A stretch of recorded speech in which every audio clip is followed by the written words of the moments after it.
ka don lung ru kim ten kalangan se du ai sa nang ang reng tong le hian ka moi lo boy te yang ang reng lung dum tu chu qua lu pon a terem ve ma chung le zwa sel na an ka chatam ma se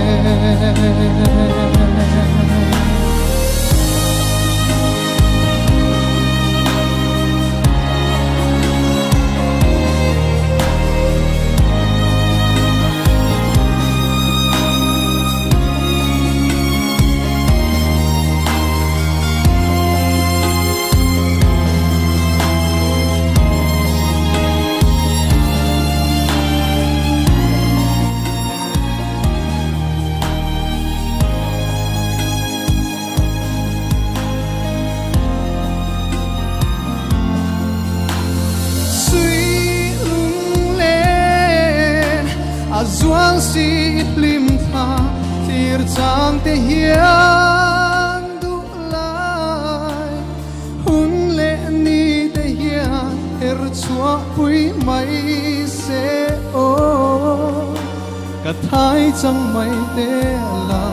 lim ten mangai na par thanin kan le ve na lung rung pui lung lên hi ma tên tuan dài reng ca rel thầy lâu suy lung muang tên cả tra gạ bê lê la su tin cả don lung ru kim tên cả lang ngang se cả lâu ngạc reng ngang se du lai mampui